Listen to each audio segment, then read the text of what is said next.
Gravar? Sim, pronto, coloquei para gravar. Então, de novo, boa noite, pessoal. Meu nome é Paulo, certo? Estou no nono período e se eu ficar falando muito rápido ou se vocês não estiverem entendendo o que eu estou falando, você pode ligar o microfone, pode falar, Paulo, ó, vai mais devagar aí. E qualquer dúvida que for surgindo ao longo da aula, vocês podem também ligar e fazer a pergunta, se eu falar alguma coisa enganada, trocada, enfim, fiquem à vontade. Hoje eu vou falar sobre infecção do trato urinário. Peraí. A infecção do trato urinário, ela compreende... Primeiro, a gente tem que definir o que é, né? Então, é a infecção por um micro-organismo, né, do trato urinário, no trato urinário. Mas que trato é esse?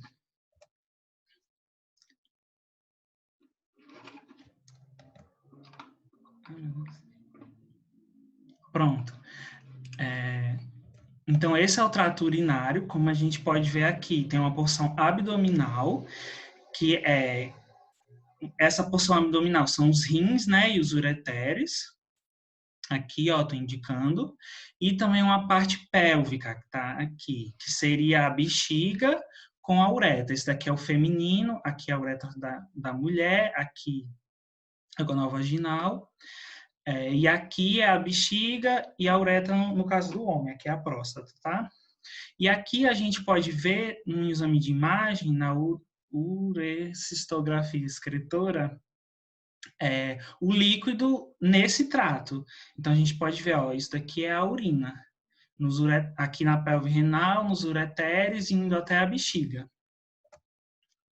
Tá, mas assim, antes eu preciso que a gente esteja falando a mesma língua. Então, eu vou explicar alguns termos para vocês que são necessários para a gente dar seguimento com outros conceitos, tá?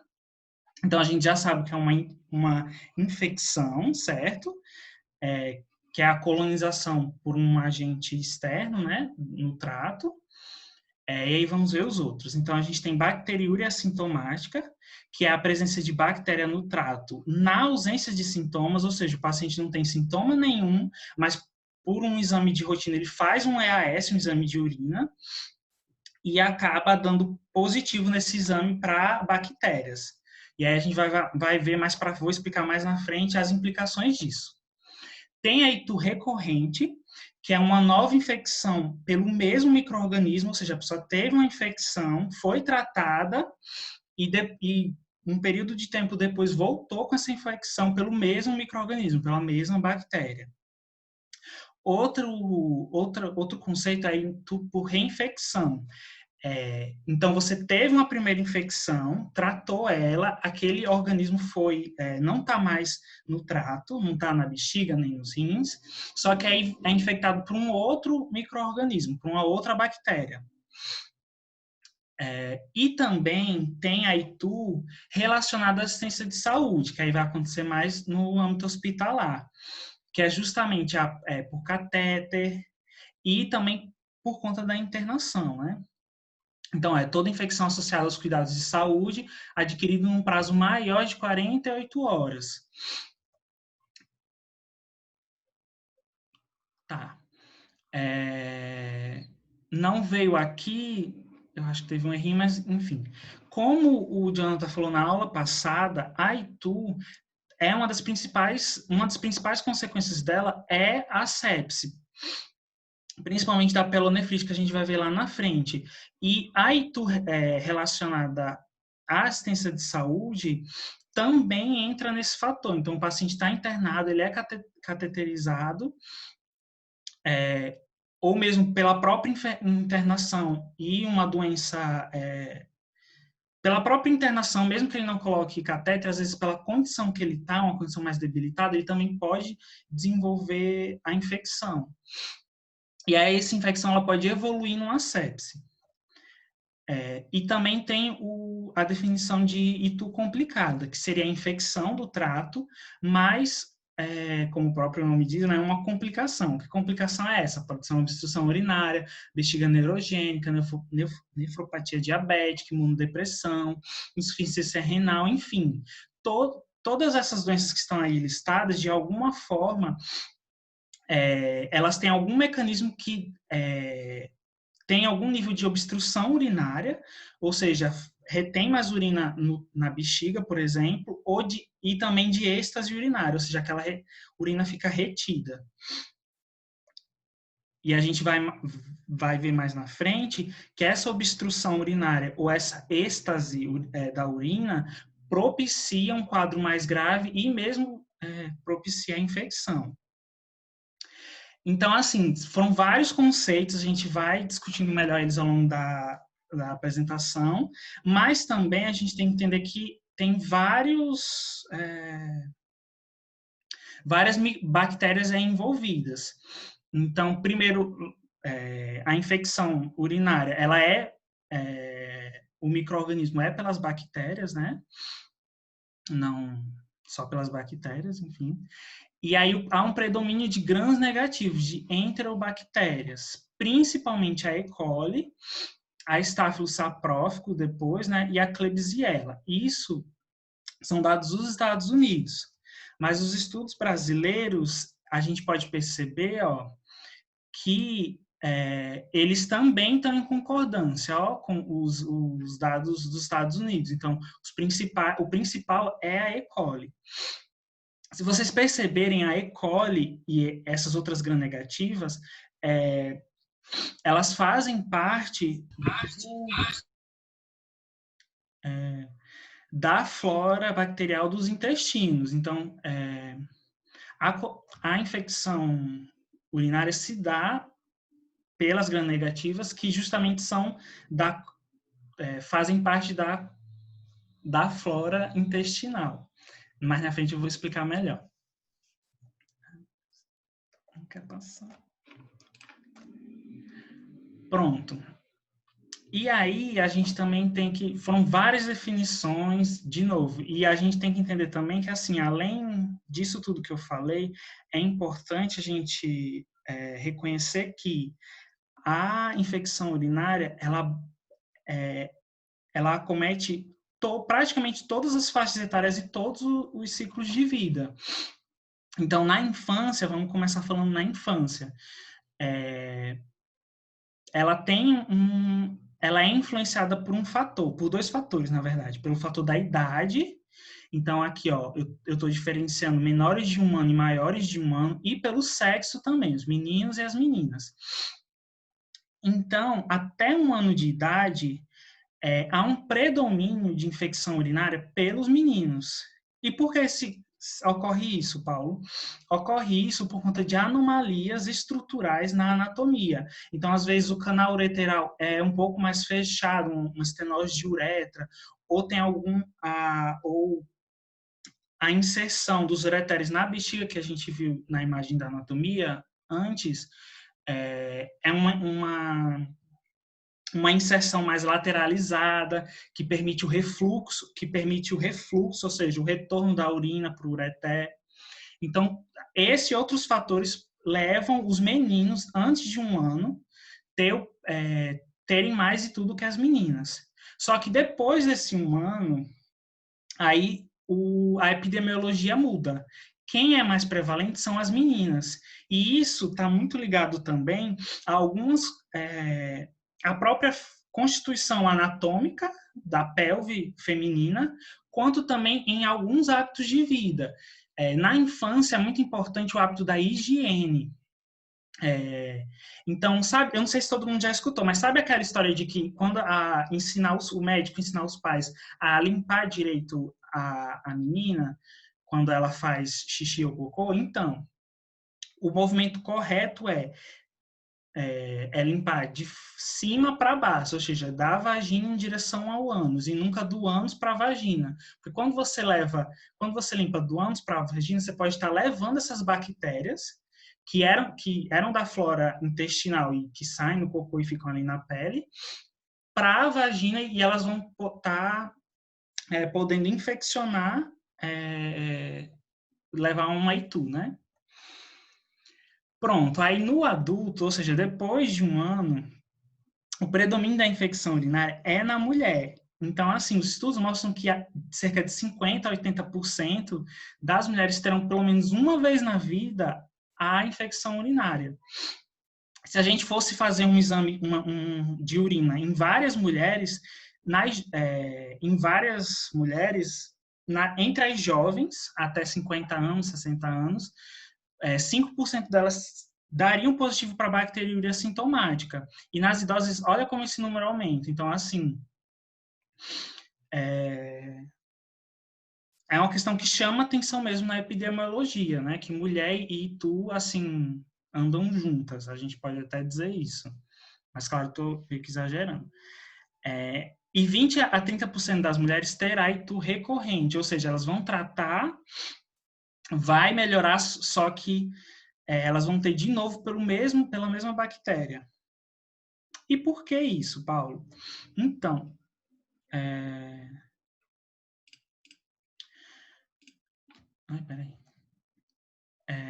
e por que isso?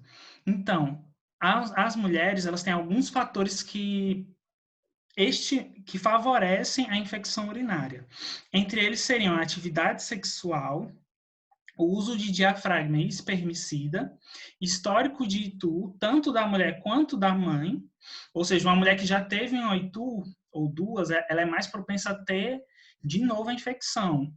E mulheres cuja mãe tem histórico de ITU recorrente ou de ITU complicada também tem maior risco para ter infecção, né?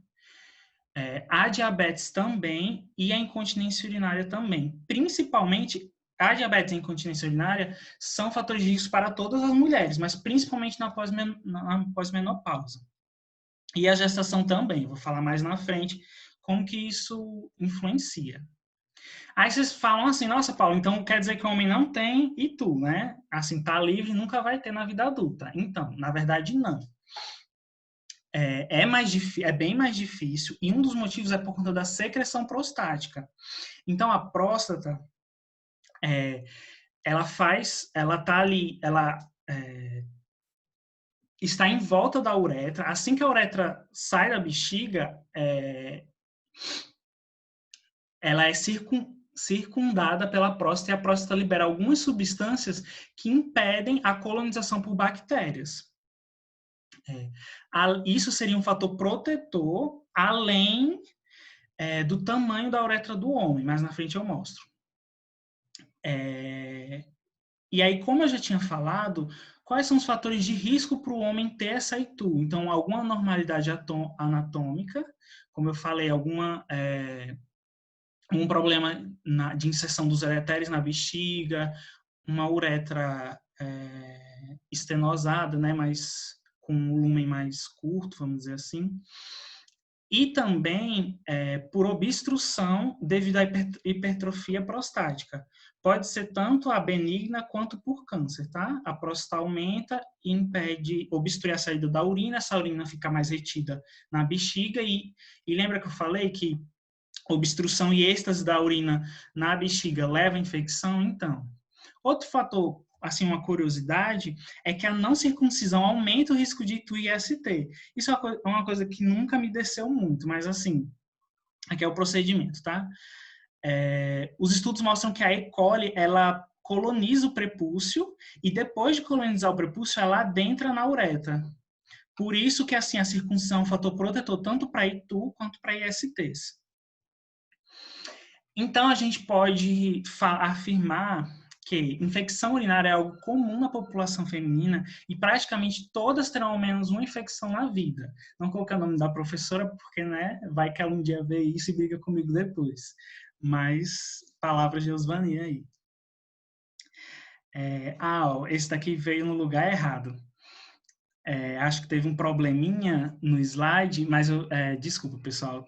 Teve um probleminha e ficou no lugar errado esse slide. Mas lembra da ITU relacionada à assistência à saúde? Então, esse é o catéter, tem vários catéteres, tem o de demora, né, que você pode deixar, assim, vários dias, e o catéter mais rápido.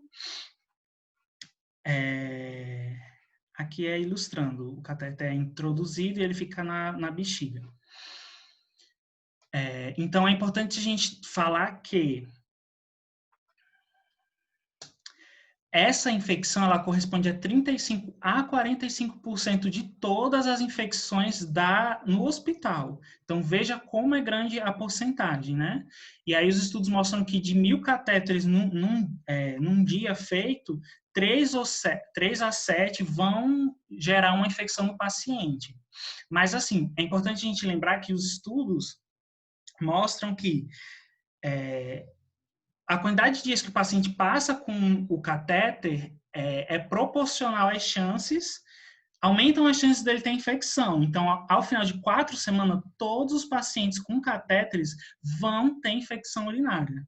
Vejam que, assim, a questão do tempo, de você saber a indicação do catéter, quando tirar, isso é muito importante. E, assim, uma informação, assim, boa até, né, é que eles...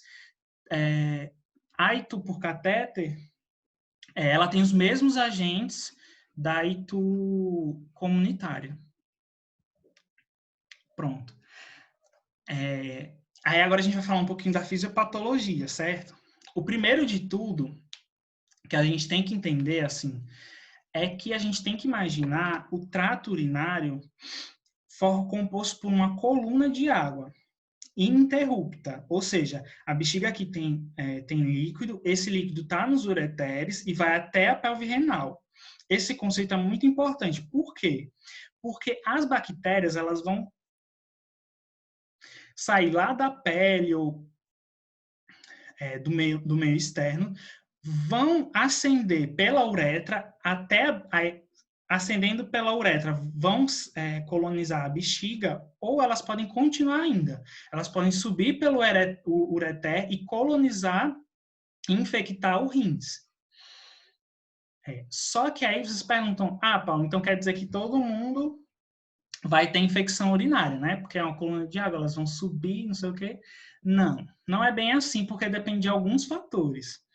Entre eles, o do próprio micro-organismo, o do paciente, né, do hospedeiro, do infectado, e fatores ambientais da anatomia e das porções do trato.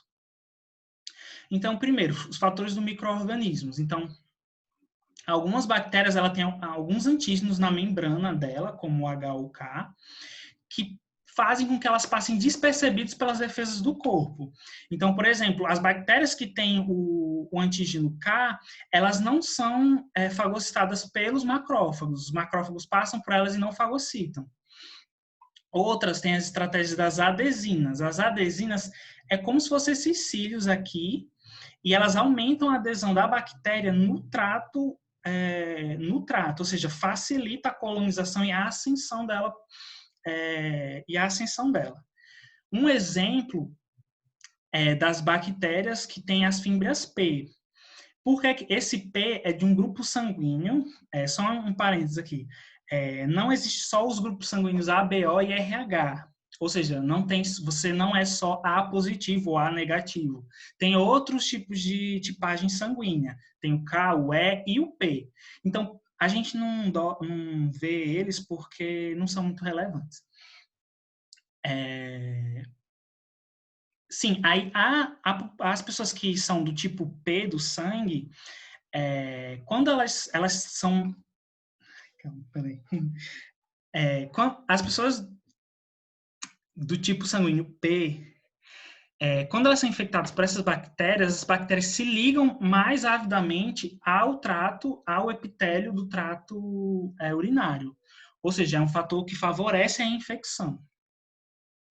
E aí, os fatores do hospedeiro. Então, a literatura ela já está bem consolidada e diz que a genética influencia bastante. Então, mulheres que têm na família histórico de mãe e avó que que tiveram itus recorrentes, itus complicados. Então, provavelmente, elas têm um risco maior para desenvolver itu. E, além disso, mulheres que também tiveram itu durante a gestação é um fator de risco também, o pielonefrite na gestação. Alguns fatores comportamentais.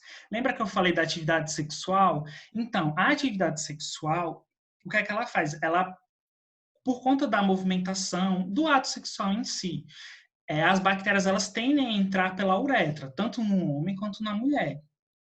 Só que, com a micção, depois do coito, essas bactérias elas tendem a sair, a serem eliminadas.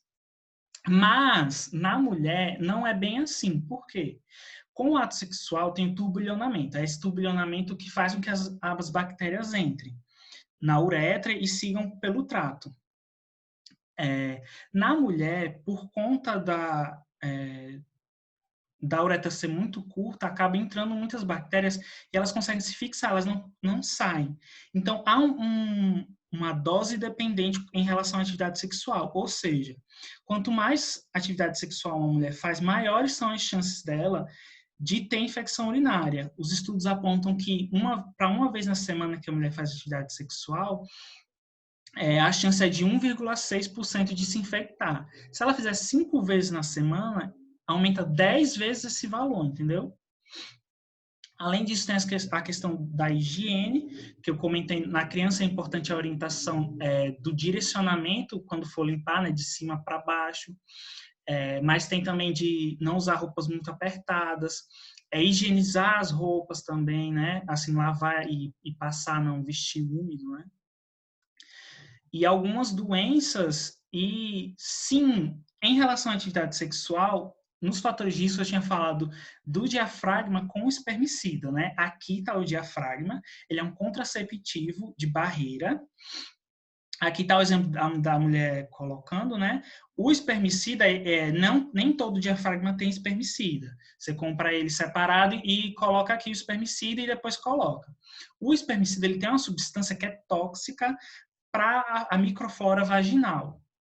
Na vagina tem algumas bactérias que são comensais, elas são boas, não causam doença. Entre elas estão os lactobacilos. O espermicida ele mata os lactobacilos. E com a morte dos lactobacilos, abre espaço para outras bactérias, principalmente as gram-negativas, né, a E. coli, para entrar e infectar aquela microflora. Algumas das doenças também que eu tinha comentado foi a diabetes. A diabetes, ela aumenta com o aumento do açúcar no sangue, né? Propicia um aumento de... Calma.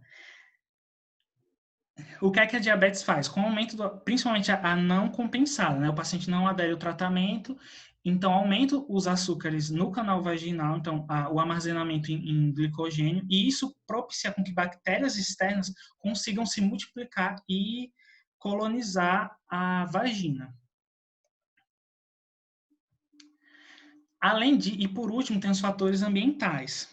Eu falei da questão da microflora vaginal, tem a questão do espermicida, mas alguns tratamentos com antibióticos também podem matar os lactobacilos e aí propiciar a infecção e a colonização por gram-negativas. A proximidade de vagina e ânus da mulher, então aqui ó, a gente pode ver, esse daqui é o homem, né? Então tem a bexiga, aqui é a uretra prostática. Veja o tamanho do comprimento da uretra do homem. É bem maior quando comparado com a da mulher. Aqui é a bexiga e aqui é a uretra. E além do da mulher ser mais curto, percebam a proximidade da uretra, do trato urinário da feminino com o ânus, que é o foco, assim, é de onde vem, né, as bactérias. Então, isso é um outro fator de risco. Além disso, tem a menopausa.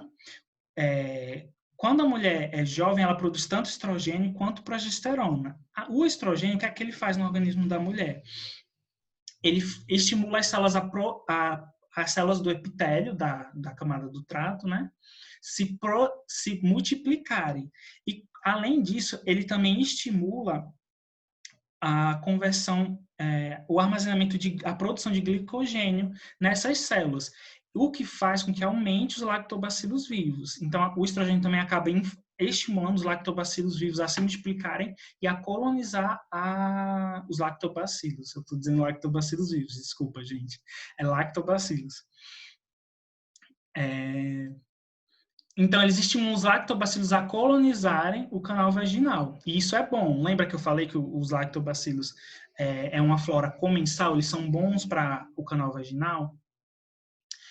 Além disso, eu tinha falado também lá atrás que a gravidez também é um fator de risco. Porque na gravidez, diferente da menopausa, que na menopausa você não tem os hormônios reprodutores da mulher. Mas na gravidez eles vão estar sendo produzidos constantemente. Então, a concentração deles vai estar bem alta, tanto de estrogênio quanto de progesterona. Na gravidez, o que acaba influenciando mais é o progestogênio. Se você, não sei, eu acho que vocês ainda não tiveram essa aula, mas enfim, o progestogênio, os professores gostam muito, os ginecologistas gostam muito de afirmar que ele é o hormônio da lentidão, vamos dizer assim. Por quê? Porque ele diminui o tônus muscular, ele relaxa mais o músculo, né? E relaxa também os esfíncteres.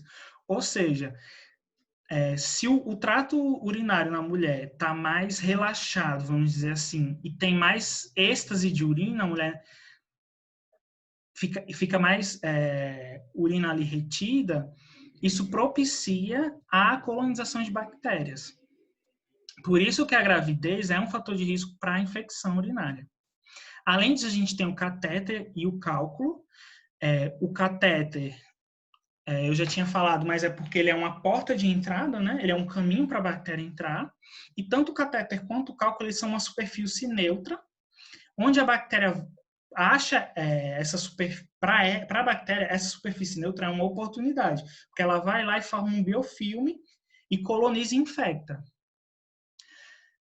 Além disso, agora é geral, tá? Tanto para o homem quanto para a mulher.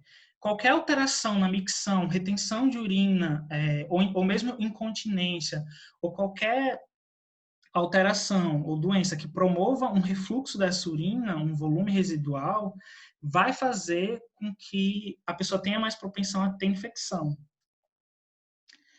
Aqui eu coloquei a idade justamente por conta do homem, com a hiperplasia prostática benigna, né? E a mulher, com o tempo, ela pode ter fragilidade da musculatura pélvica, o que propicia incontinência urinária.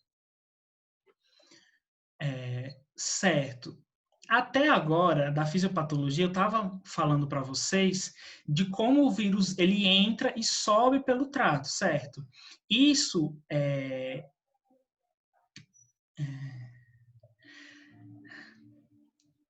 Isso que eu estava explicando é a via de disseminação, ou seja, a via como a bactéria entra, a forma como a bactéria entra, né, pelo próprio trato. Peraí, gente, só um instante.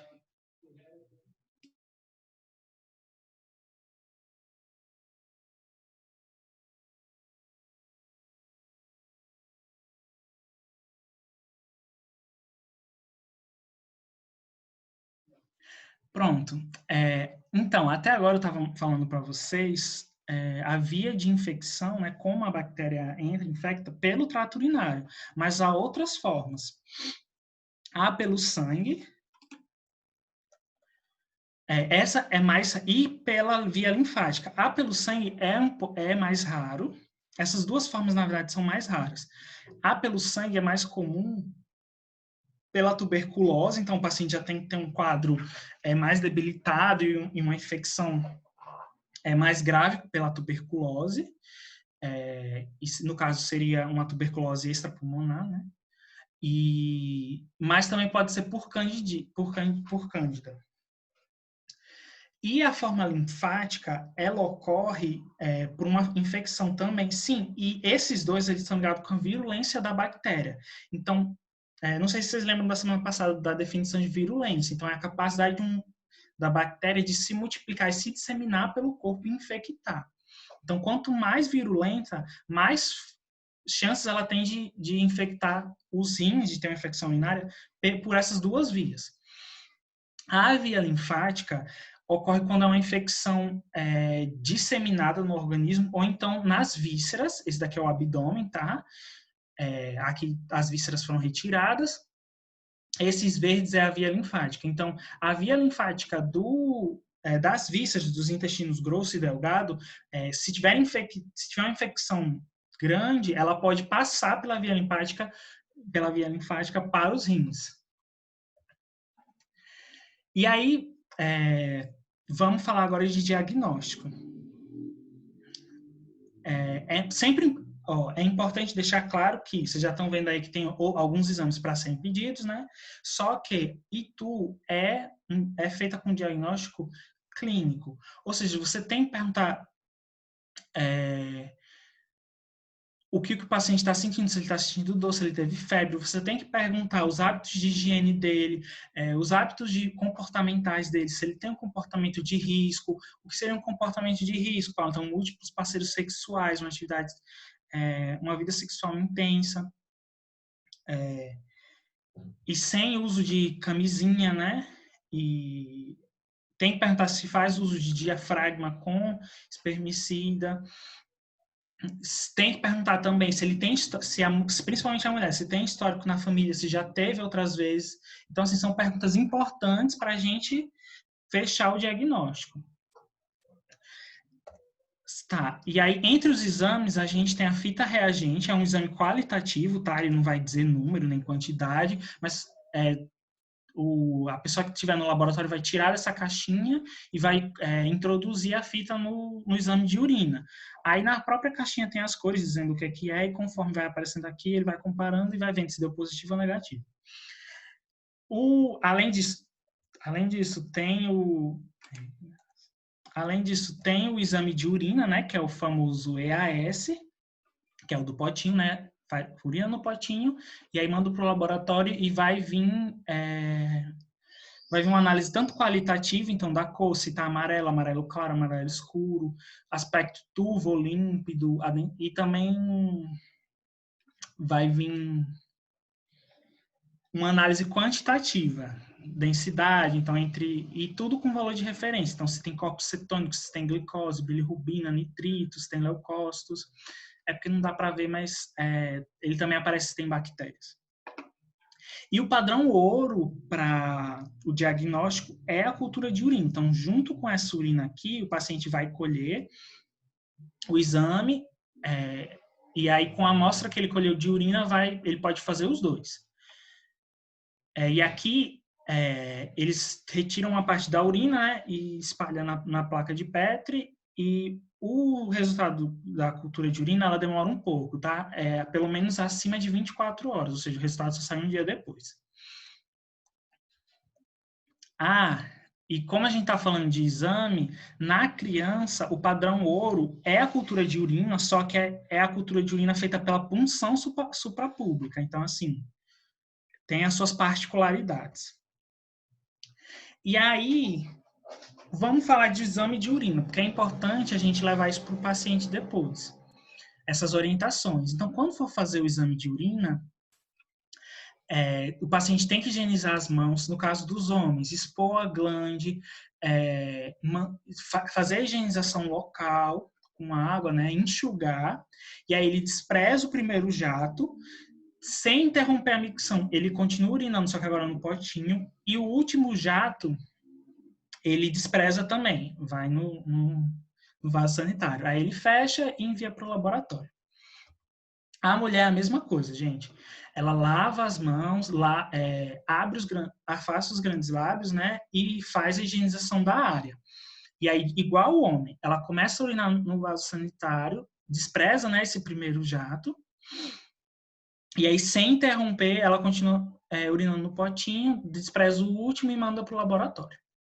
Isso daí é importante porque, lembra da bacteriúria sintomática? Então, pode ser realmente que tenha bactéria no trato, só que não está tendo, o paciente não tem sintomas, como também pode ter sido contaminação do exame, ou seja, a pele poderia estar suja, e aí quando a urina passou pela pele, ela pegou essas bactérias e levou para o frasco, a mesma coisa aqui.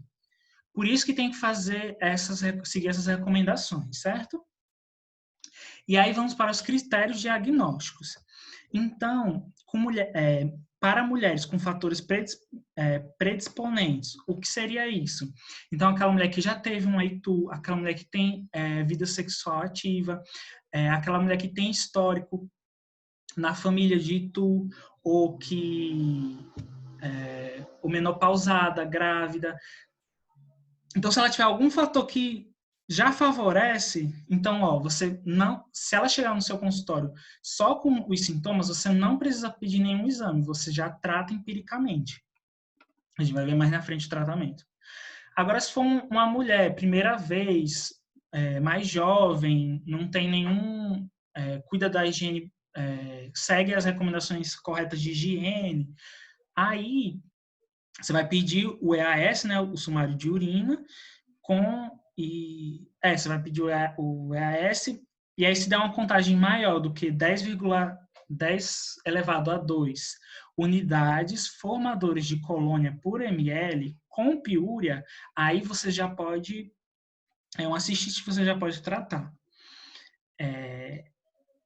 E aí, para o diagnóstico de pielonefrite na mulher ou em homem, independente da ITU, se for uma pielonefrite ou uma cistite, o valor do ES tem que ser 10 elevado à quarta unidades formadoras de colônia por ml mais piúria.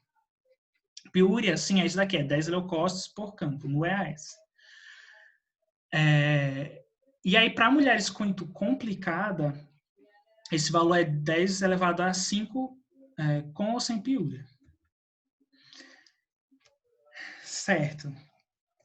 Agora a gente vai falar de ITU alta.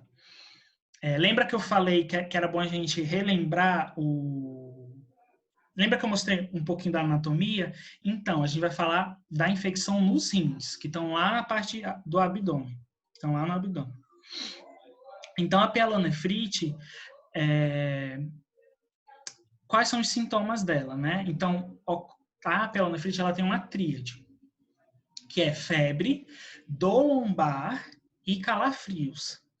Nem todos os pacientes vão se apresentar assim. Então, o paciente pode vir com uma febre baixa e tendo calafrios, mas não tem nenhuma dor. Você faz o exame físico, também não apresenta dor, ou pode vir com um quadro mais florido, né? Uma febre bastante alta, dor intensa lombar, principalmente o exame, né, que é o Jordano, no ângulo aqui, um lombar inferior no ângulo que termina a costela, né, costo vertebral.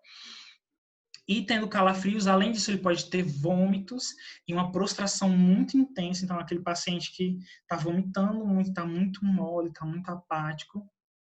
Sim, e o início desses sintomas é agudo, tá? A gente tem que atentar, quando a gente fala de pielonefrite, para sintomas de cistite. Então, se o paciente chega com essa queixa de febre, dor lombar e calafrios, a gente sempre pergunta se dói a urinar, por exemplo. Porque pode ter relação, pode ter associação, ou seja, ele teve uma cistite, eu vou falar mais na frente, mas é a infecção da bexiga. Ele pode ter uma infecção na bexiga e as bactérias, lembra que eu falei da coluna de água? Então, as bactérias ascenderam até o rim, subiram até o rim e causaram a infecção no rim. E aí algumas complicações da pielonefrite, né? A sepse. As principais são a sepse e a necrose de papila renal. Então, se você passar muito tempo sem tratar esse paciente e o quadro dele foi evoluindo, ou tratar ele errado, pode evoluir para uma infecção mais disseminada, né? Que seria a sepse, ou a necrose da papila renal. Além disso, pode desenvolver abscesso renal e formas mais graves da pielonefrite, que seria a pielonefrite enfisematosa e a xantogranulomatosa. Essas duas aqui, gente, por que elas são complicações? Porque, basicamente, elas mudam, elas alteram em muito a arquitetura dos rins. Depois vocês vão estudar, mas o rim ele tem uma parte cortical e uma parte medular. Então, nessas duas formas, se perde essa arquitetura, entendeu? E, principalmente na enfisematosa, a cápsula renal ela se rompe e há extravasamento de ar e líquido para a cavidade abdominal. Se o tratamento for feito erroneamente, a pielonefrite aguda ela pode evoluir para pielonefrite crônica, que teria um quadro bem mais leve, assim, talvez só uma febre baixa, ou então é bem pouco assintomático, sabe? E o problema é que, com o tempo, isso daqui vai levando fibrose do rim. E aí, depois, ele pode ter uma insuficiência renal.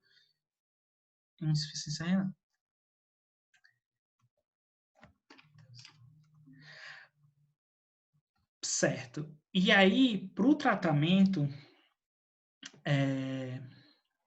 da pielonefrite, o tratamento indicado é ciprofloxacina, 500 miligramas por dia, 2 comprimidos por dia, né, via oral, por 7 dias. E tem na forma também V ou ceftriaxona, 2 gramas, 1 comprimido por dia, e V endovenosa ou intramuscular de 10 a 14 dias. Aí vocês falam assim, Paulo, a pielonefrite trata ambulatoriamente, ou seja, você dá o remédio, o paciente vai para casa? Sim, pode. Tudo vai depender do quadro do paciente. Então, se um paciente que está com febre baixa e não está tendo, e tem uma dor lombar bem não tão forte, você pode passar os medicamentos para ele e deixar ele para casa e você avisa, qualquer pior dos sintomas você volta aqui. Ou se não passar os sintomas, a febre, em 3 dias, você volta. Ou seja, esse tratamento é para ter uma melhora dos sintomas em 72 horas, tá? Mas às vezes o paciente chega vomitando, muito prostrado, com a febre muito alta, com a dor muito intensa. Aí você vai deixar esse paciente voltar para casa? Não. Você vai pelo menos deixar em observação e fazer pelo menos uma primeira dose intravenosa. Certo. Aí agora vamos falar sobre itu baixa, que é a cistite aguda. São 3, na verdade. É a uretrite, só que quem vai falar melhor é a Sabrina, porque ela está mais relacionada com as doenças sexualmente transmissíveis. A cistite, que é a infecção na bexiga, e a prostatite, que é no homem, a infecção da próstata. Então, a cistite, quais são os sintomas? Então, tem disúria, que é dor ou ardência urinar, polaciúria, que é o aumento, o paciente vai mais vezes ao banheiro e urina bem pouquinho, e a urgência miccional, ou seja, quando dá vontade de urinar, o paciente tem que ir para o banheiro, assim, ele não consegue segurar por muito tempo. Além deles, o paciente pode acordar à noite para ir urinar, pode ter hesitação, ou seja, o paciente vai urinar e a urina não sai. Pode também ter dor suprapúbica e também sangramento quando ele urina. Aí é importante a gente observar se tem dor lombar ou em flanco de um lado só. Porque se tiver, a gente tem que suspeitar do acometimento, a gente tem que suspeitar se for uma pielonefrite. Então, de novo, às vezes o paciente está com uma infecção na bexiga e a bactéria sobe para os rins, infecta os rins. Percebam que na cistite eu não falei de febre, porque não dá febre. Mas se o paciente chegar com esses sintomas e tiver febre, isso indica infecção ou dos rins, uma pielonefrite, ou da próstata. Isso por quê? Porque a infecção na bexiga é do trato, ela não infecta o parênquima da bexiga. O rim e a próstata não, são órgãos sólidos. A bactéria infecta esses órgãos sólidos. Por isso que eles dão febre.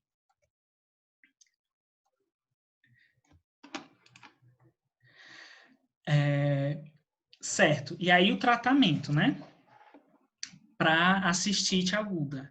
Então, a primeira escolha é nitrofurantoína. Aí as doses variam de 50 a 100 miligramas, 4 comprimidos por dia, né? Via oral por 7 dias. Para o pessoal que leu só o artigo que eu enviei, de 2003, ele é mais antigo, então ele ainda indicava a sulfa com trimetropina. Ela pode ser usada? Pode. Mas, devido à resistência bacteriana, ela já foi muito utilizada no passado, só que hoje em dia ela não é mais utilizada, tanto por conta da resistência bacteriana. Ela pode ser usada? Pode. Mas só em locais que a resistência bacteriana for menor que 20%. Certo. E aí eu chamo a atenção para o tratamento na gestante. Lembra que eu falei que a gestação é fator de risco? E a gente tem que tratar quando ela tiver tanto infecção urinária quanto bacteriúria sintomática. Nossa, Paulo, mas por que bacteriúria sintomática a gente trata na gestante? Então, a gente trata na gestante porque os estudos mostraram que bacteriúria sintomática leva a pielonefrite no final da gestação ou após a gestação e tem risco de morte para a mãe. E com o tratamento, essa chance de ter pielonefrite reduz em 75%. Mas, além do risco de infecção para a mãe, tem também parto prematuro, aumenta a chance de parto prematuro e também de morte fetal. Então, é muito importante a gente tratar bacteriúria sintomática na gestante, e é por isso que o exame de urina é um dos exames que se pede durante os meses, né? O primeiro trimestre, o segundo e o terceiro. Só que aí a gente não pode usar alguns medicamentos. Então, os medicamentos aprovados são esses daqui. A gente acaba vendo mais cefalexina e nitrofurantoína. Por que não pode usar nem sulfa e nem as fluoquinolonas? Porque elas têm papel teratogênico. Elas atuam na via do ácido fólico, impedindo que a bactéria se prolifere. E isso daí também pode ocorrer no bebê, fazendo com que, né, são teratogênicos, né? Pode matar o bebê ou ter alterações, às vezes na formação. Pronto. Aí, como eu estava falando, lembra de bacteriúria sintomática? Então, eu acho que vocês não vão conseguir escutar. Mas eu quero que todo mundo agora ligue o áudio. Se você não quiser ligar o áudio, não tem problema. Vocês estão escutando? Liguei. Não. Não? Tá. Enfim, não sei. Mas a gente conhece o meme, Paulo. Se não for gestante, não precisa tratar bacteriúria sintomática, por favor. Pronto, eu vou acreditar que vocês falaram em voz alta. Ou seja, a gente só trata bacteriúria sintomática em gestantes. Se homem der bacteriúria sintomática ou mesmo mulher, não precisa tratar. Entenderam? Paulo. Oi. Idoso, trata? Então, idoso também não trata, a menos, idoso não trata, nem que ele tenha algum fator de risco. Por exemplo, se ele tiver uma bexiga neurogênica. Paulo, se ele tiver diabetes. Diabetes também não trata. O que você pode fazer se ele tiver e principalmente de repetição, você pode fazer a profilaxia, mas bacteriúria sintomática você não trata. Câncer, trata, Paulo? Oi? Paciente com câncer. Paciente com câncer, você também não trata. Sabe quanto você vai tratar a bacteriúria sintomática? Além da gestação, no paciente transplantado dos rins. Porque aí tem o uso de alguns medicamentos que suprimem a resposta imune. Aí você vai tratar, tá? Certo? Como eu falei, no paciente com câncer, você também pode fazer a profilaxia, mas você não trata. Se ele tiver já um histórico de tudo, certo? Pronto, e aí como eu estava falando. Lembra que eu falei que a infecção urinária, ela convive com a mulher, assim, a chance dela ter é muito grande, e tem muitas mulheres, cerca de 30% das mulheres têm infecção urinária de repetição, então a gente tem que fazer a profilaxia. E aí a gente tem 3 possibilidades, certo? O uso contínuo, ou seja, você vai dar um antibiótico para ela e ela vai tomar durante 6 meses ininterruptamente, e depois desses 6 meses ela para. Ou pós-coital, como é isso, Paulo? Então, toda vez que ela tiver relação sexual, após a relação sexual, ela vai tomar o antibiótico que você der. Ou como também tem o autotratamento. Como é o autotratamento? Você vai explicar para o paciente os sintomas bem certinhos, e aí quando ela identificar que ela está com infecção urinária, ela vai tomar o remédio por conta. Enfim. E aí, quais são as opções? Sim, a literatura, ela não fala, tipo assim, de um esquema, tipo, esse daqui é melhor do que esse. Não, todos são bem efetivos. E vai variar muito também da paciente. Assim, às vezes, alguns se dão melhor com autotratamento, tem que combinar com o paciente. Então, os remédios que você pode fazer, pode ser nitrofurantoína, ciprofloxacino, Pronto, ó, a sulfa com trimetopina, ela não é mais tão usada no tratamento hoje, mas ela pode ser usada para profilaxia sim, certo? Amoxicilina e cefalexina. Só que a gente tem que atentar para ciprofloxacina e sulfa não usar na gravidez. Pode usar o nitrofurantoína, amoxicilina e cefalexina na gravidez. Esses dois, né? Paulo, Oi. tá me ouvindo? Tô ouvindo. Só uma coisa que eu não lembro ao certo. Eu lembro que quando você tem indicação para fazer profilaxia para cistite, é principalmente, como você falou, nos casos de itu recorrente. Tu lembra quantos são? Acho que era 3 não sei se é 3 por ano. Tinha um númerozinho da itu recorrente para você indicar a profilaxia. Tu viu isso, Chulala? Pronto. No Harrison, ele fala assim que são 3 episódios ao ano. Só que 3 para a população em geral, né, para homens, e 2 episódios para mulher. Só que assim, depois ele falava que a gente não era para se limitar tanto a esses valores. Aí eu não tenho assim muita prática para dizer se a gente segue a risco ou não, entendeu? Entendi. Mas, Obrigada. como você perguntou, seria 3 episódios. E para mulher, 2. Tá bom. Aí agora, prostatite. Então, essa daqui é específica do homem, né? A mulher não tem próstata. E os sintomas ardência urinar, disúria, polaciúria, então aumenta as idas ao banheiro e sai um pouquinho, né? Dor na área prostática, pélvica ou perineal. Então, ó, o paciente vai ter... porque essa imagem não ficou tão legal. Pronto, ó, o paciente vai ter dor nessa região aqui, na região perineal, certo? Pode também ter febres. Lembre que a próstata é um órgão sólido e quando é infectada pode levar a febre, calafrios também e sintomas de obstrução vesical.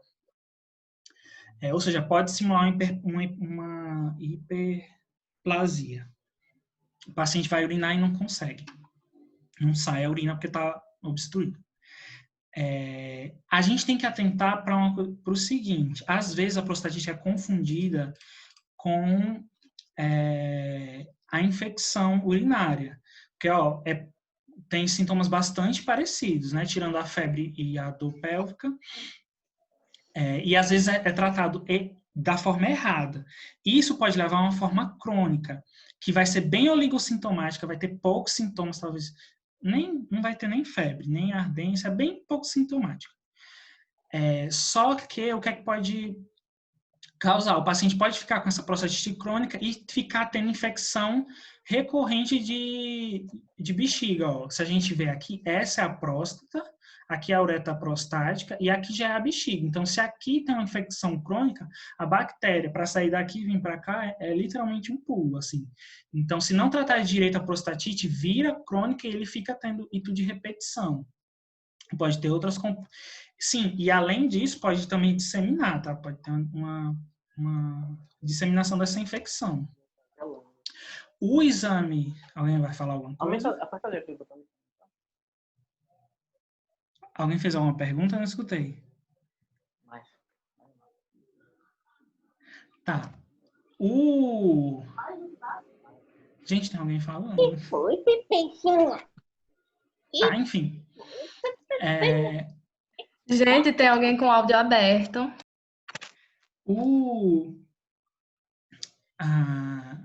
Ai, peraí que me perdi agora. Desculpa. Sim, o exame padrão ouro também é a urocultura, só que um pouco diferente. O exame para ver padrão ouro para detectar prostatite, diagnosticar prostatite, é o exame de urina nos 4 copos, nos 4 jatos. Então, você vai colher 4 amostras de urinas diferentes. Então, a primeira vai ser o primeiro jato, ele não é desprezado, ele era desprezado lá no EAS normal, mas aqui ele não é desprezado. Aí o paciente tem o primeiro jato, ele retém a urina, depois ele, em outro copinho, ele vai urinar de novo, e aí ele segura, né? Esse daqui seria o jato médio, e aí, isso daí é numa clínica, tá, gente? O profissional médico ou da saúde vai fazer o toque prostático através do toque retal, né? E aí ele vai fazer a massagem prostática, e isso vai fazer com que a secreção prostática saia, e aí você colhe a secreção prostática. Depois, o paciente vai terminar de urinar, o último jato, né? Em outro copinho também. E aí isso é mandado lá para o laboratório e é feita a contagem das bactérias. Se vai ser positivo quando, Paulo? Quando a amostra da secreção prostática tiver 10 vezes mais bactérias que qualquer um das outras amostras, certo?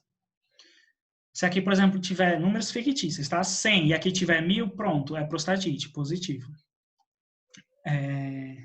Sim, agora, isso daqui é muito importante. Nunca façam massagem prostática no paciente com suspeita de prostatite, se não for para esse exame. Não deve ser feita essa massagem. Não tem indicação. Por quê? Porque com a massagem você pode fazer com que as bactérias que estejam aqui na próstata se disseminem pelo corpo.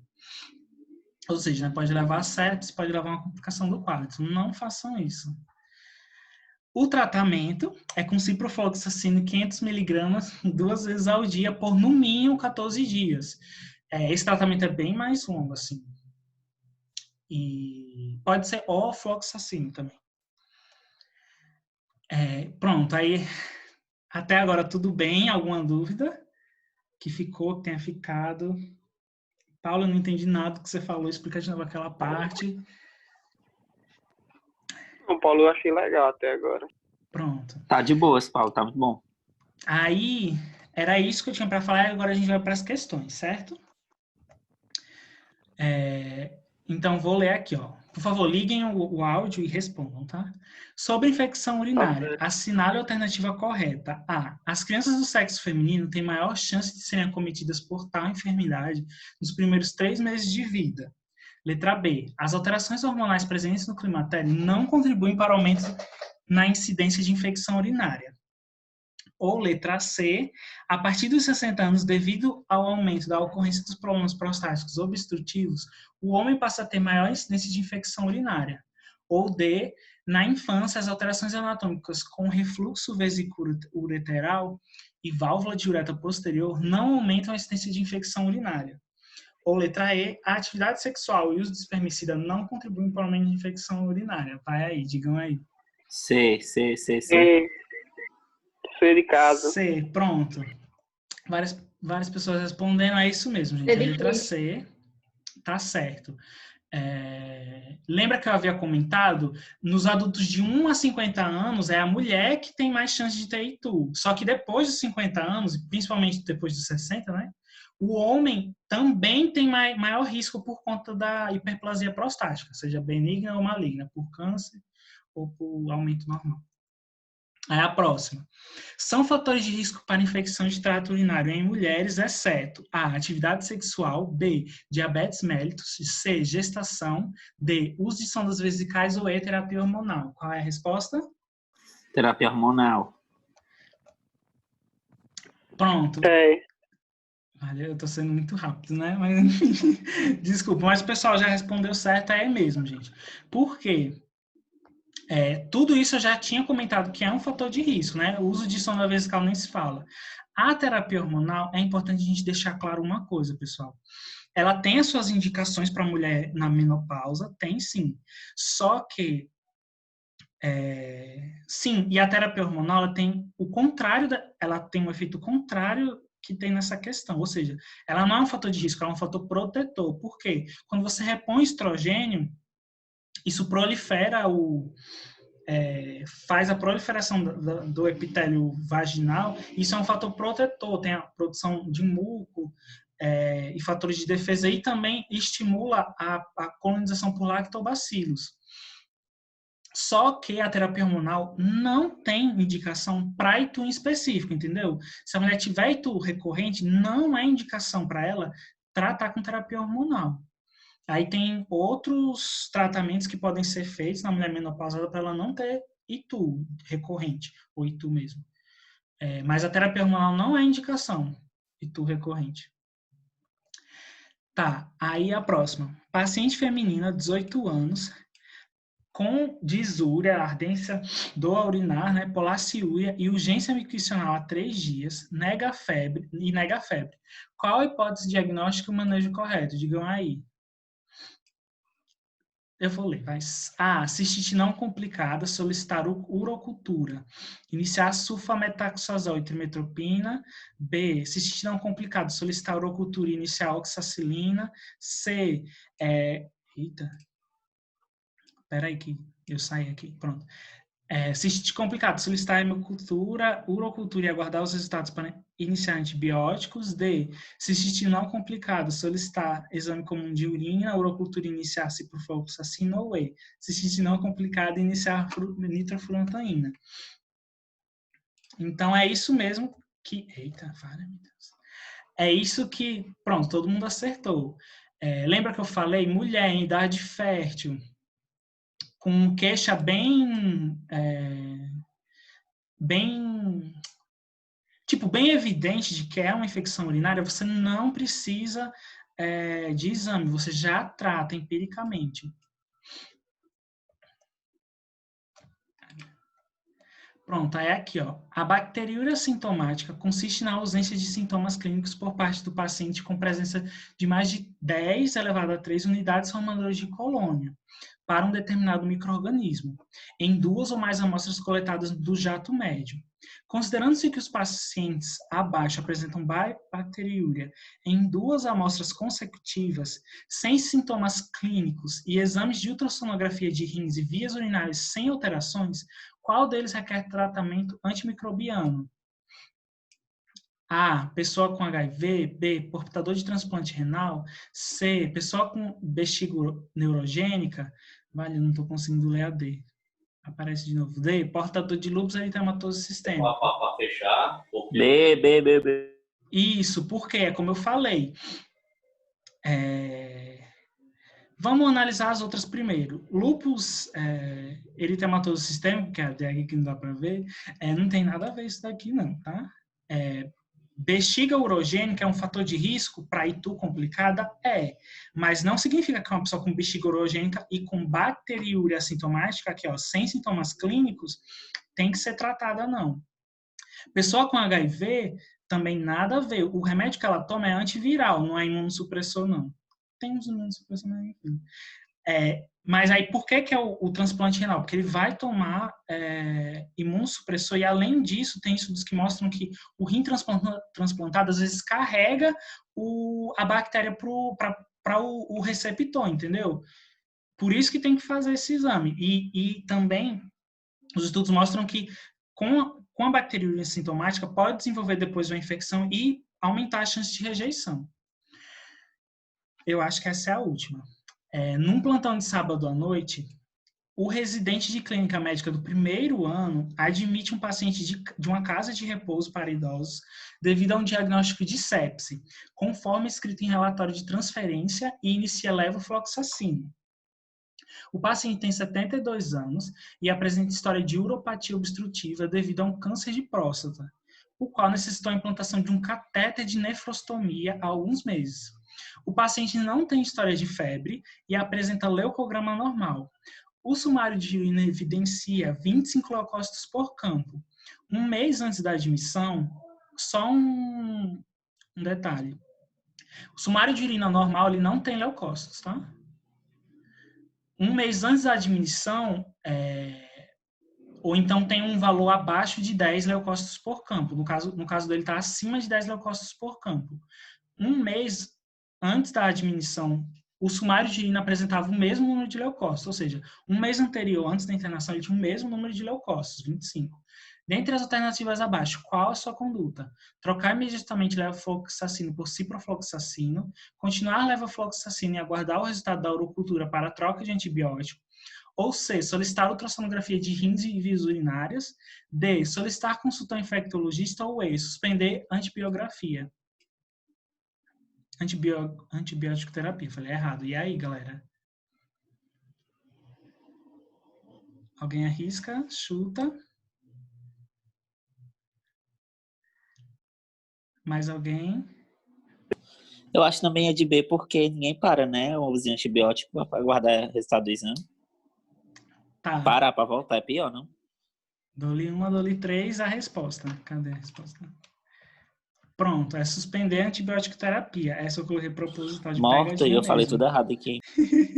Não, o levofloxacino pode usar no tratamento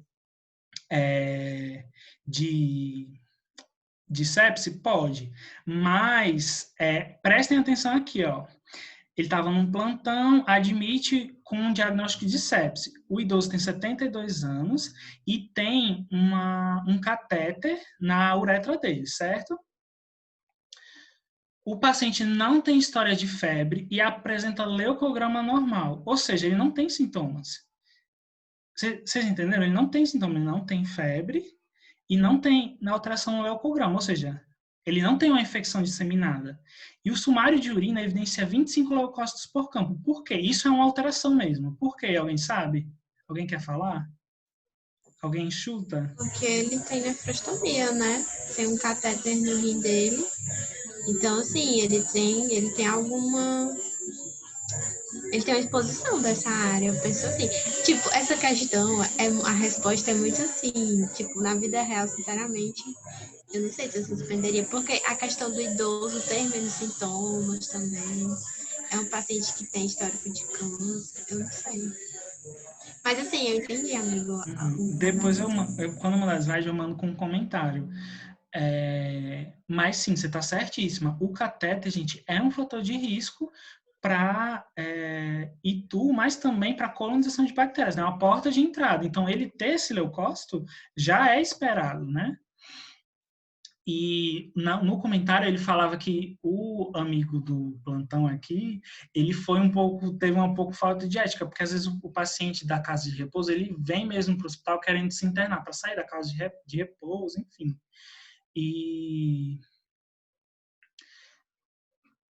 Só que assim, não tem indicação, né?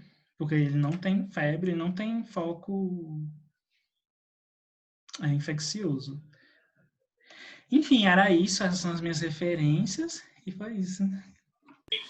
Muito bom, Paulo, valeu. Adorei. Obrigado por tudo, pessoal. Tenha um ótimo final de semana. Não, peraí, Menina, não ainda acabou tem não. Juliana. Agora eu vou me retirar, porque nossa colega Sabrina... Paulo, mas não vá se embora. Você sabe que se eu necrosar, você que vai me ajudar. Sim, Sabrina, eu estou aqui. Não se preocupe. Parabéns, Paulo. Foi ótimo.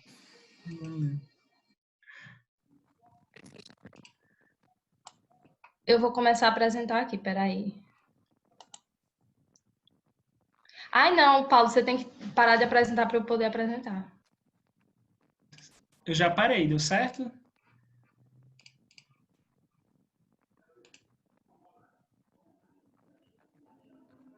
Tá dizendo que...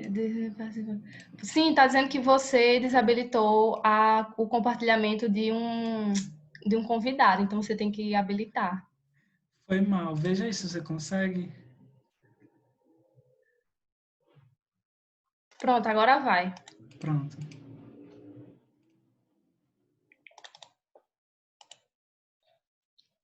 Vocês estão vendo a tela do Google? Agora é só esperar meu computador querer parar de travar. Ainda Aqui ainda não não tô apareceu vendo. pra mim. Não Agora tá apareceu. aparecendo? Agora Agora apareceu. apareceu. Pronto. Gente, então, eu estou dormindo 2 horas nos últimos 3 dias, então se eu necrosar, vocês vão entender por quê, né? Sabrina, eu vou rir muito. Pera ainda, calma, vai devagar. Peraí, pode rir, pode se libertar pra gente começar. Então, vamos lá. Eu vou falar hoje das ISTs que vão causar cervicite e uretrite. A gente também ia falar de sífilis, porém, para não se estender muito hoje, vai ser só gonorreia e clamídia. Bom, começando pela gonorreia, ela é a IST mais prevalente no mundo, é a segunda mais prevalente no mundo, causada por bactéria. E o risco de infecção para HIV em pessoas com gonorreia é aumentado em cerca de 8,9 vezes. Além disso, as mulheres que têm HIV, são portadoras de HIV e gonorreia ao mesmo tempo, elas vão ter o dobro da carga viral do HIV no seu muco cervical. Então, já aumenta o risco de pessoas que fazem sexo com portadores de gonorreia de adquirir HIV. É uma doença que vai acometer mais pessoas jovens, entre 15 e 30 anos, e ela é mais comum em homens. Isso pode ocorrer porque no único intercurso sexual, os homens têm 80% de chance de adquirir, enquanto as mulheres têm 50% de chance. E as mulheres também, elas vão ser assintomáticas na maioria das infecções. Bom, minha irmã tá aqui querendo rir de mim, mas pare de rir. Não é meme, é meme. Cala a boca. O agente etiológico da gonorreia é o Neisseria gonorrhoeae, né, que é chamado gonococo, e eles ficam agrupados de 2 em 2, por isso a gente chama de diplococo, gram-negativo e aeróbico. Então, ele vai ter uma alta sensibilidade ao ambiente externo e antissépticos. Por isso, a transmissão dele por meio de fomes e transmissão direta, né, vai ser quase que impossível. Que assim que ele chega no ambiente, ele é exposto ao ambiente, ele morre. Então, a transmissão dele vai ser basicamente sexual, oral, vaginal e anal, e também perinatal. Não é uma transmissão congênita, ela vai ocorrer da mãe para o bebê apenas durante o parto, né? Durante o parto vaginal, e a principal infecção que causa no bebê é a conjuntivite gonocócica. E aí, quando ocorre o contato, né, de uma pessoa saudável com o gonococo, ele vai infectar o epitélio colunar e vai estabelecer a infecção no tecido submucoso. E depois de um período de incubação de 5 dias, vão aparecer as manifestações clínicas, que no homem vai ser basicamente a uretrite aguda, que vai se constituir um corrimento uretral que inicialmente vai ser mucoso, né? Um corrimento com muco e depois ele se torna mucopurulento, como a gente pode ver nessas imagens seguintes. Vai ocorrer uma disúria, que é a dor ao urinar, e também o homem vai sentir um formigamento na uretra e também um prurido, né, que é a coceira. E o meato uretral vai ficar com edema e também eritematoso. Bom, então 50% mais ou menos desses homens que não tratam essa manifestação inicial de uretrite aguda, eles vão evoluir com complicações. Raros casos de homens que não tratam vão evoluir para a cura totalmente, de forma que ele não vai mais infectar suas parcerias. E essas aqui são as complicações. A epididimite aguda e a orquite, né, que é a infecção, que é a inflamação do epidídimo e do testículo, elas vão ser as complicações que mais vão gerar oligoespermia e a esterilidade, né? porque o local de produção, o testículo é o local de produção dos espermatozoides e o epidídimo é o local de armazenamento. A complicação mais comum é a prostatite, e ela pode cursar com dor perineal, pós-micção e defecação, e também ao toque.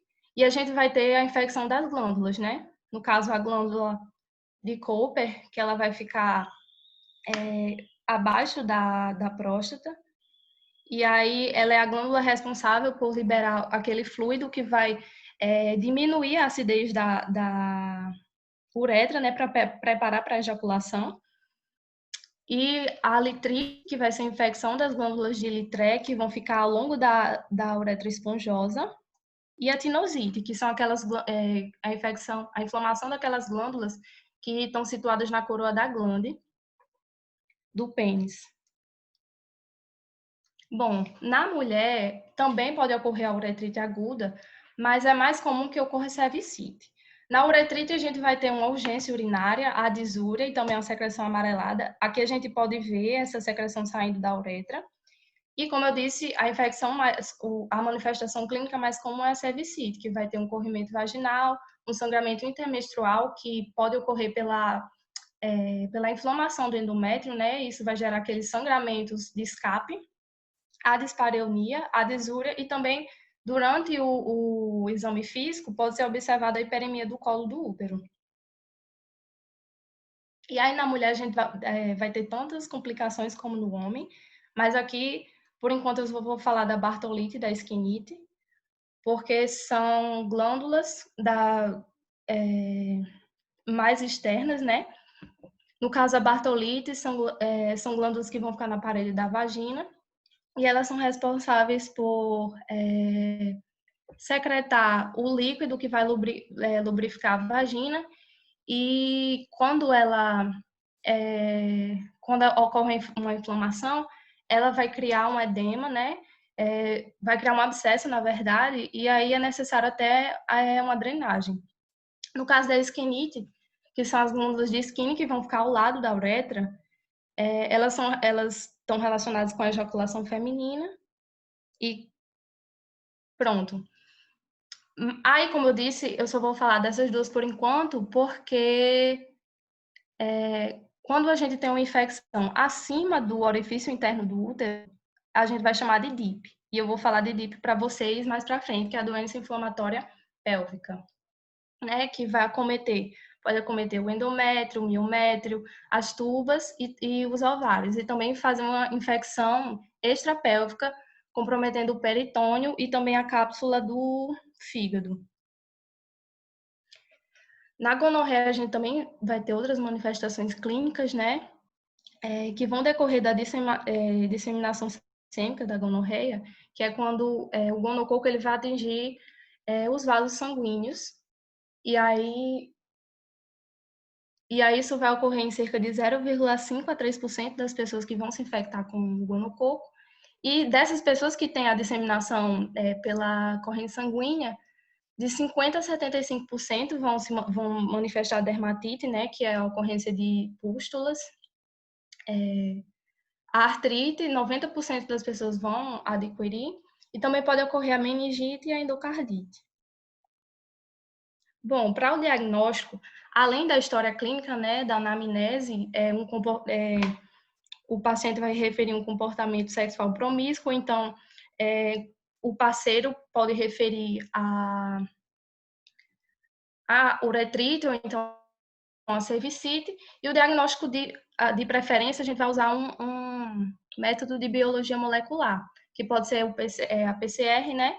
Tanto para casos assintomáticos como sintomáticos. Nos sintomáticos, a gente também vai poder usar a cultura em meio seletivo, e já só restringindo para os homens, no caso homens sintomáticos, a bacterioscopia. Por quê? Porque no muco séptico vaginal, a gente vai ter uma grande quantidade de bactérias, né? A flora vaginal é muito rica. Então, vai ficar muito difícil observar esse gonococo.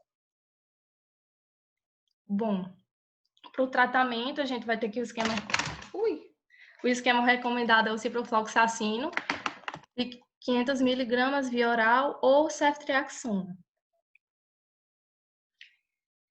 O ciprofloxacino, ele vai ser contraindicado para menores de 18 anos.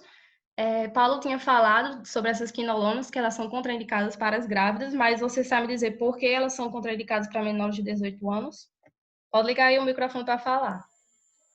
Porque ela interfere com a placa de crescimento, com a epífise, aí induz ao fechamento precoce da placa de crescimento. Assim, eu acho que tá perguntando para Paulo, foi mal, mas acho Não, que não é era para isso. Paulo, não, era para geral. Pode responder, Gabi. Mas é porque interfere no crescimento, que eu sei aí. Desculpa aí, Gabi. Exatamente, principalmente nas cartilagens, nas cartilagens de... Ah, esqueci o nome.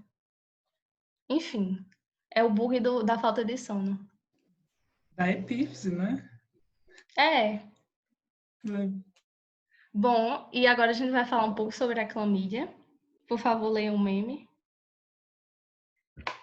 Se vocês se tocarem, vocês vão pegar clamídia e morrer. Mas não, gente, a gente vai ver aqui que você não necessariamente vai morrer se você pegar clamídia.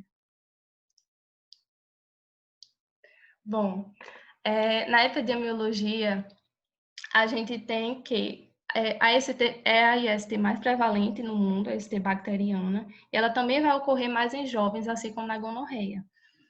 E ela tem uma relação com o uso de contraceptivos orais, porque os contraceptivos orais vão exteriorizar a parte do endocélice, né, que são células colunares, e o agente etiológico da clamídia ele vai ter uma preferência, ele vai ter um tropismo para infectar essas células colunares da endocélice. E, por outro lado, no climatério, a gente tem uma entrada, né, dessa endocélice mais profundo do útero e do colo do útero, então vai ter uma menor exposição dessas células colunares. Então, a incidência de clamídia nas mulheres mais velhas, no período do climatério, vai diminuir. O agente etiológico da clamídia, né, Chlamydia trachomatis, é uma bactéria gram-negativa e ela tem diversos genótipos.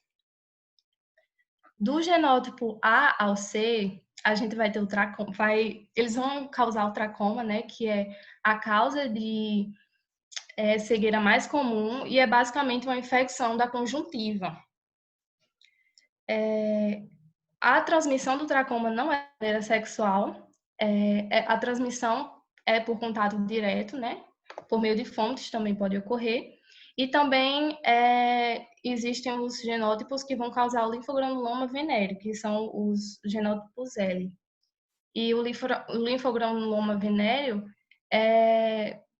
vai causar uma inflamação nos gânglios, nos gânglios linfáticos próximos aos órgãos reprodutores, tanto feminino quanto masculino. Já os restantes vão causar essas infecções, né, que causam cervicite e uretrite. Bom, elas são intracelulares obrigatórios e, como eu já falei anteriormente, vão ter esse tropismo pelas células colunares da endocélice.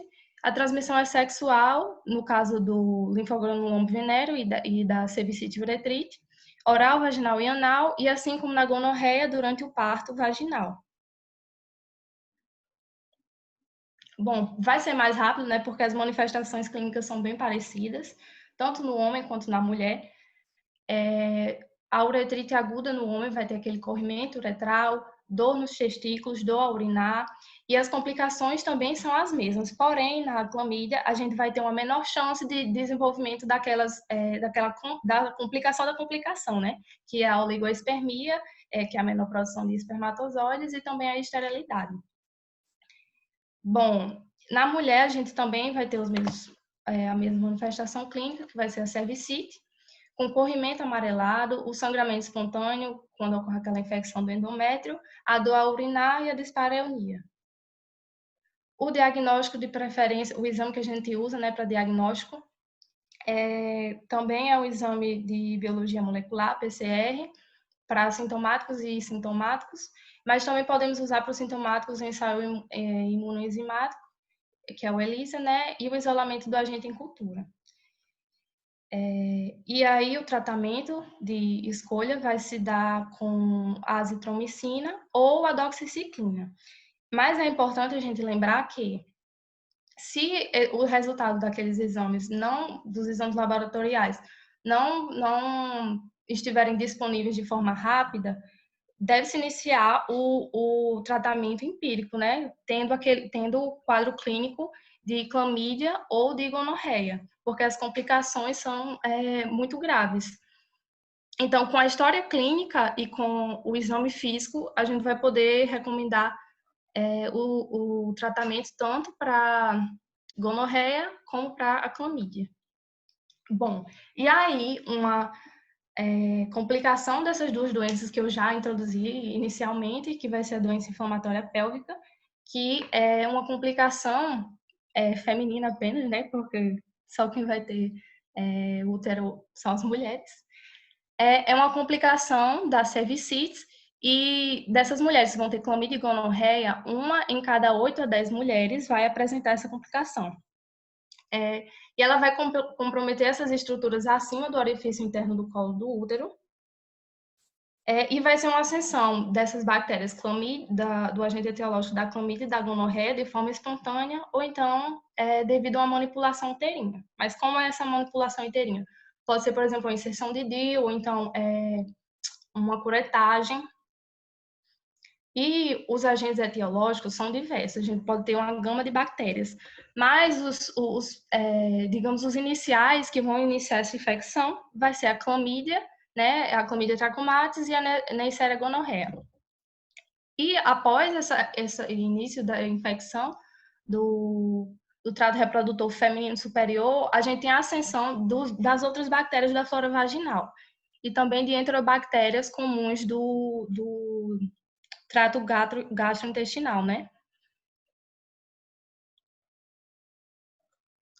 Os fatores de risco para adquirir a DIP é uma cesarca precoce, então, porque essa mulher vai estar mais exposta a adquirir ISTs, uma DIP prévia, né, se ela já teve DIP, IST prévia, principalmente clamídia e gonorreia, e uso de DIU. O Ministério da Saúde fala que esse risco é principalmente os 20 primeiros dias após a inserção de DIU numa mulher que já tem cervicite. Então, quais estruturas vão ser afetadas, né, na DIP? A gente vai ter a infecção das tubas uterinas, que é chamada de salpingite, e ela vai levar uma esterilidade, pode levar a esterilidade e gravidez ectópica, porque apesar da gente ter uma hipertrofia aqui dessa tuba, o lumen dela vai estar menor. Então, isso vai favorecer uma nidação dentro da tuba e também a oclusão total do lumen da tuba, que pode gerar a esterilidade, né? A gente também pode ter a infecção do endométrio, que vai gerar aquele sangramento. E uma complicação extrapélvica, né? É a periepatite, também chamada de síndrome de Fitzhugh-Curtis, não sei se essa pronúncia é certa, mas a gente vê aqui que ocorre uma formação dessas cordas de violino, né? Que elas vão ficar entre a cápsula do fígado, a cápsula de Gleason, e o peritônio parietal. Sim, é importante lembrar também que essa infecção ela não vai acometer o fígado, apenas a sua cápsula. Então, a gente não vai ter os sintomas e sinais de hepatite.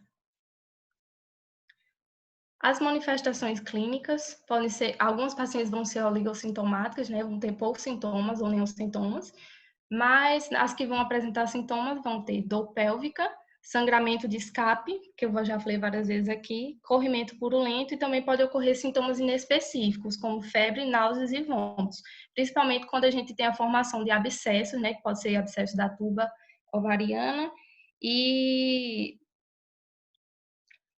também a infecção do peritônio, que pode ocorrer também. Bom, ao exame físico, a gente vai ter uma dor à palpação de hipogastro, sinais de peritonismo, né, principalmente com aquele sinal do Bloomberg positivo, dor à mobilização do colo uterino e presença de tumor pélvico, né, que pode estar indicando esse abscesso. Então, quando a gente faz esse exame físico, a gente também pode pensar em outros acometimentos, né, que pode ser apendicite aguda, principalmente por causa do Bloomberg positivo, tumor e cisto ovariano, por causa desse abscesso, asitus e também a gravidez ectópica. São coisas que a gente vai precisar excluir. Bom, aí o diagnóstico da DIP ele vai se dar por 3 critérios maiores, mais um critério menor, ou por um critério elaborado. E quais critérios são esses? Os critérios maiores são basicamente critérios do exame físico, né? Que são a dor no hipogastro. Espera aí, deixa eu só colocar meu computador na tomada.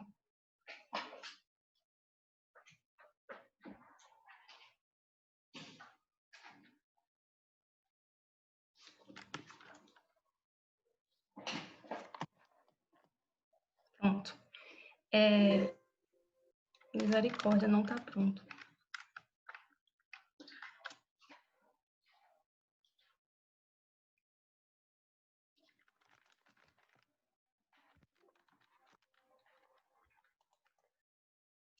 Bom, e aí os critérios menores vão ser aqueles critérios...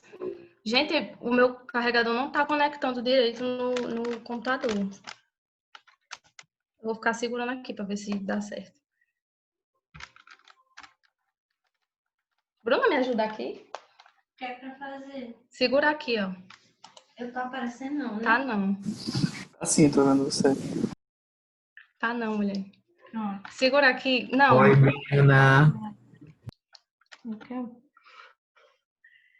Vocês estão ouvindo esse barulho o tempo todo? Peraí. Sim.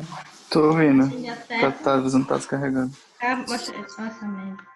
Não é enrolação minha, tá, gente? Não relaxe, Sabrina. Pode ajeitar aí. O problema é que... Peraí. Que pode? Isso aqui não era pra encaixar nisso, não? Era pra encaixar. Vou ficar... Ô, meu pai amado. Fale bem rápido. Quanto tempo você acha que ainda tem? Sei lá. Vê se o plug do notebook tá certo. Se o problema não tá Pior que na tá, né? tomada, né? Ai, Jesus. Pronto, eu vou ficar segurando aqui, acho que vai dar certo. Ou não, né? Pega o teu computador e liga ele, por favor, que aí se descarregar eu continuo dele. Ah, mas tu não tem Zoom baixado, né? Enfim, gente, eu vou tentar ser bem rápida aqui. E aí os critérios menores, eles vão se basear em exames laboratoriais e também um exame físico, né, que vai ser a identificação de massa pélvica. E aí os exames laboratoriais, vocês podem ver aí, proteína C reativa, velocidade de hemossedimentação, que é o VHS, elevados. Comprovação de infecção cervical por gonococo, clamídia ou micoplasmas. E os critérios elaborados vão ser aqueles critérios que a gente vai visualizar os sinais Sabrina, eu vou abrir o seu... Oh. Desculpa interromper, eu vou abrir o seu slide no meu computador, tá? Aí você tem o Zoom no celular, porque eu acho que fica melhor para você não ir correndo, viu? Não tenho o Zoom no celular não, mas eu posso baixar. Tá. É bem rapidinho, né, para baixar? Acho que é. Vai baixar no celular? Meu Deus, me ajude, eu nunca pedi nada.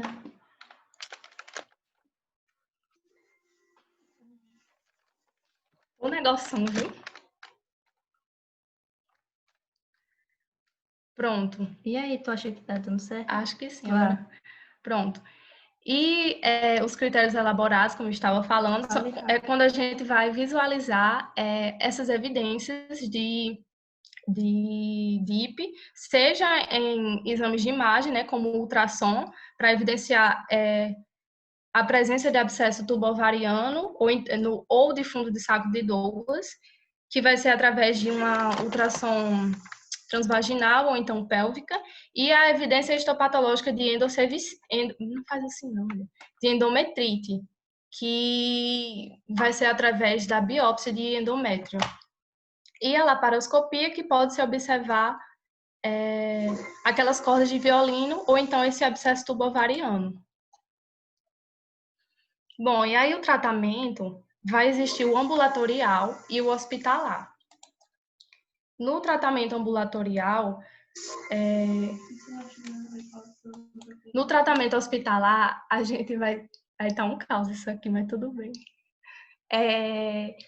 A gente vai ter que levar em consideração os seguintes critérios: o abscesso tubovariano, a gravidez, a ausência de resposta clínica após 72 horas do início do tratamento com antibiótico terapia oral, que é o tratamento ambulatorial, intolerância a antibióticos orais ou dificuldade...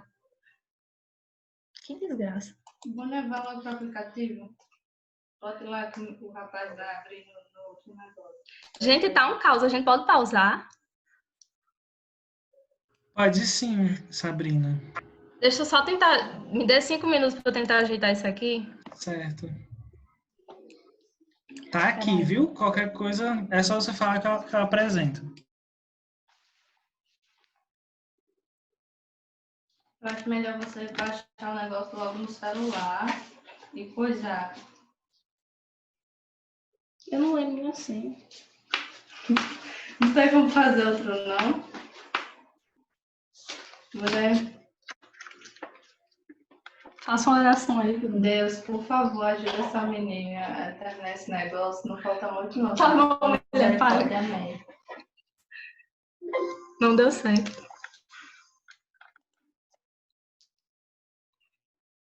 Não tem outro carregador, não? Mulher, pode abrir no aplicativo. Vou fazer isso. Vai. Peraí, deixa eu tirar meu ar. Diga que eu tô... pessoal, vou abrir no aplicativo. Mulher, estão escutando. Ah, então que ótimo.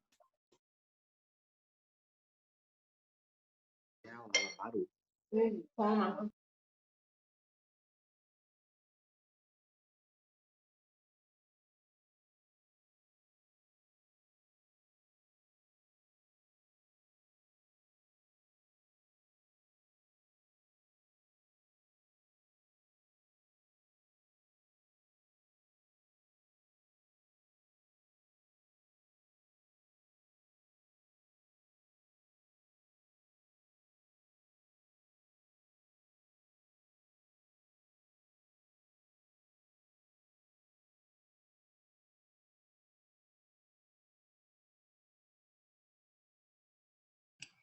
Pronto, tá gravando de novo. Vou me desmutar aqui, é só pedir que eu passe. Ok, pode passar, que a gente já passou essa parte dos critérios. Então, lembrando que a gente vai ter que ter a classificação por um critério maior, por 3 critérios maiores e um critério menor, e pelo menos um critério elaborado, né? Com critério elaborado, a gente já vai ter alta especificidade para afirmar que essa mulher tem doença inflamatória pélvica. Pode passar. E aí, para o tratamento, a gente vai ter o tratamento ambulatorial e o tratamento hospitalar. O tratamento ambulatorial vai ser por antibiótico-terapia oral e intramuscular, e o hospitalar vai ser por antibiótico-terapia intravenosa. Então, a paciente tem que ficar internada, né? Para a gente decidir se a paciente tiver um desses 1, 2, 3, 4, 5, 6 critérios, qualquer um, ela já passa automaticamente para a terapia hospitalar, que é o abscesso tubovariano, gravidez, se ela com 3 dias não apresentou melhora, fazendo tratamento ambulatorial, se ela apresenta intolerância a antibióticos orais, se o estado é grave, com náuseas, vômitos e febre, e quando existe uma dificuldade de exclusão de emergência cirúrgica, né? Se a gente não consegue diferenciar se é um apendicite, se é uma gravidez ectópica. Pode passar. E aí sempre será uma antibiótico-terapia combinada, né? Vários antibióticos, porque, como a gente viu, a DIP ela vai ter diversos agentes etiológicos, né? Apesar de começar com o gonococo e com o agente etiológico da clamídia, mas depois a gente vai ter uma ascensão de diversos outros micro-organismos que estão presentes lá na flora bacteriana da vagina. Então, o tratamento vai ser com ceftriaxona, doxiciclina, metronidazol. O que é que vai mudar? No ambulatorial, como eu disse, vai ser ou de forma intramuscular ou de forma oral. E no hospitalar vai ser o intravenoso, né? Então, quando a paciente apresenta melhora, no caso da medicação parenteral, né? Quando ela está na terapia hospitalar, ela vai cessar esse tratamento com 24 horas. No caso do tratamento ambulatorial, ela vai terminar o tratamento e volta para uma avaliação de 3 dias. No tratamento hospitalar, após o tratamento, ela volta com 1 semana para fazer a avaliação. E aí, quando esse tratamento ou hospitalar ou cirúrgico não surte efeito, a gente vai ter o tratamento... quando o tratamento ambulatorial ou hospitalar não tem efeito, a gente vai para o tratamento cirúrgico. Pode passar, Paulo. Então, ele vai ser feito quando como eu já disse, o tratamento clínico falha, quando existe uma presença de massa pélvica que não diminuiu com o nosso tratamento, ou hospitalar ou ambulatorial, e quando a gente tem suspeita de rotura de abscesso tubo-ovariano. Pode passar. Bom, após o tratamento, a gente vai deixar as orientações para o paciente. No início lá eu falei que o DIU é um fator de risco, né, para mulheres que têm cervicite, porém, quando ela inicia a antibiótico terapia, ela não precisa tirar o DIU, não precisa remover. E aí, os parceiros ou parceiras sexuais de 2 meses anteriores ao diagnóstico vão precisar fazer tratamento empírico para o gonococo e para o Chlamydia trachomatis, mesmo que seja sintomático, e a paciente deve ser orientada a ficar em abstinência sexual até o momento da cura clínica.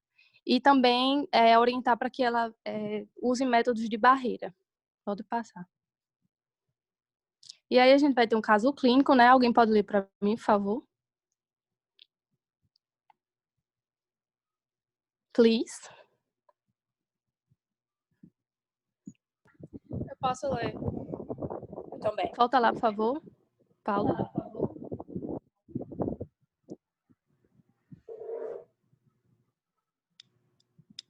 Não, no slide anterior, isso aí. MPFS, 20 anos, solteira, comparece ao pronto-socorro com queixa de dor abdominal de início súbito há 1 semana. Conta que a dor se iniciou... Volta lá, por favor. Conta que a dor se iniciou logo após o período menstrual e inicialmente se apresentava em ambas as fossas ilíacas, mas, depois de um tempo, passou a irradiar para hipogastro. Refere dispareunia e piora da dor aos exercícios e ao defecar. Após o início da dor, notou a presença de secreção vaginal turva e amarelada. Refere febre aferida de 38,5 graus há 2 dias, nega alergia e comorbidades. Coitarca, aos 13 anos, uso regular de preservativo, atualmente possui parceiro fixo, tendo implantado DIU há 1 mês, e feito relações sexuais sem preservativos desde então. BTHCG negativo.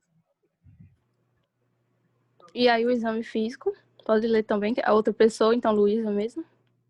Bom Posso estado ler? geral, Pronto. lúcida e orientada. Aniquitérica, acianótica e normocorada. Os dados vitais. Frequência cardíaca de 86 BPM, frequência respiratória de 17 incursões por minuto, APA 110 por 80 e a temperatura axilar 37,6 graus Celsius. E aí, a avaliação respiratória, né? Murmúrio vesicular bem distribuído, sem ruídos adventícios. O que é ABD, gente? Abdômen. Abdominal, exatamente. Abdominal plano, com ruídos hidroaéreos positivos, né, presentes, dolorosa palpação superficial e profunda em todo o abdômen, sinal de Bloomberg positivo, sem visceromegalias. Genitália externa sem alterações, colo uterino demasiado e com aparência friável, drenando secreção mucopurulenta de odor fétido e doloroso à movimentação e dor à palpação de anexos. Pronto, Desculpa, pode passar. Paulo. Ui! Gente, então quais foram os achados na história da paciente e no exame físico que vai indicar que essa paciente está com uma doença inflamatória pélvica? Podem abrir o microfone. Tenham pena de mim, Bloomberg por favor. positivo. Exatamente, indicando peritonite. O que mais? Edema e a secreção fétida. Isso. Vocês estão me ouvindo? Sim. Na história tem também a inserção de DIU, né? Que favoreceu. Exatamente. A partir de então ela começou a não utilizar preservativo. Uhum. O tarca dela Ela também foi bem cedo, né?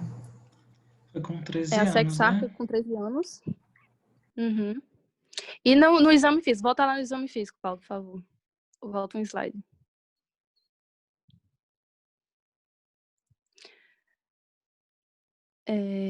No exame físico, a gente já tem aqueles critérios, né? Que são os critérios maiores, que é a dor, a movimentação do colo uterino, a dor, a movimentação dos anexos também, palpação dos anexos, e também ela falou na história que ela estava com dor no hipocôndrio e fossas ilíacas, né? Então já é já são os 3 critérios maiores de doença inflamatória pélvica. Pode passar. Passa de novo. E aí, várias coisas que vocês falaram. Então, pode passar, Paulo. Vocês acham que há indicação de tratamento para seu paciente?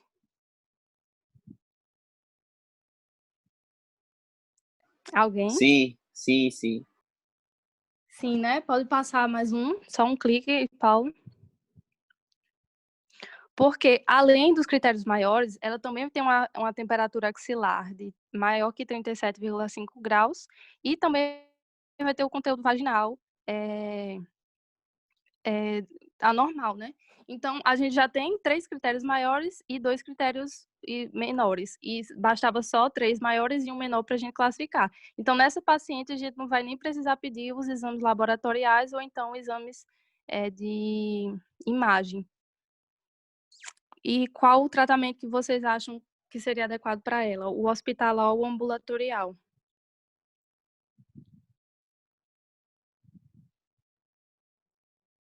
Ambulatorial.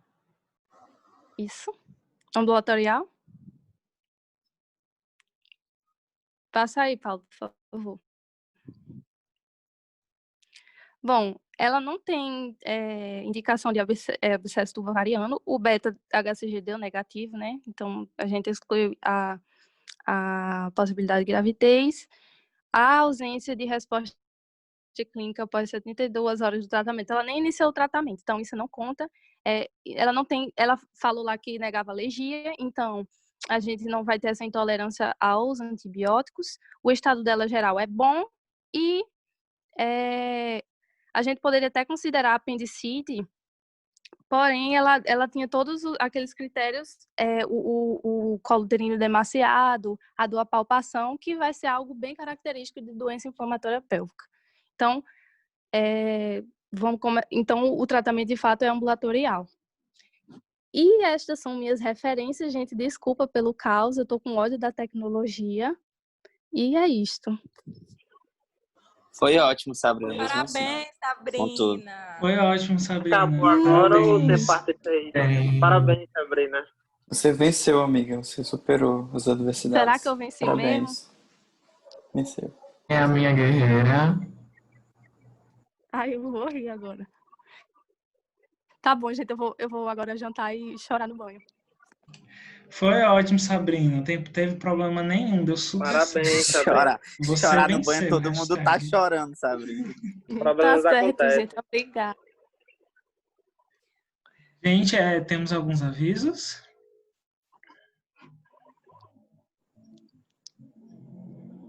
Nossa presidenta. Acho que não, acredito que é isso. Oi, eu tô aqui. Próxima Oi, semana a gente desculpa. começa a aula na quarta-feira, não é isso? Isso. Só que aí teve uma alteração, né? Não vai ser Igor, vai ser Gabriel. Ia ser eu, agora Gabriel pegou meu lugar, porque quarta-feira eu vou estar viajando. Aí eu já deixo de pronto aviso que talvez eu não consiga participar da aula. Porque eu vou viajar de carro para Mossoró e eu não sei se eu vou conseguir chegar até o horário. Nossa, ainda bem que você falou. Gente, talvez quarta-feira que vem eu também não participe, viu? Porque eu também estou voltando para Mossoró. E tá Eu errado acho que aí, né, Maurício? Eu acho que é isso. Boa noite a todos. Boa noite, gente. Boa noite, galera. Até Até semana mais. que vem. Boa noite.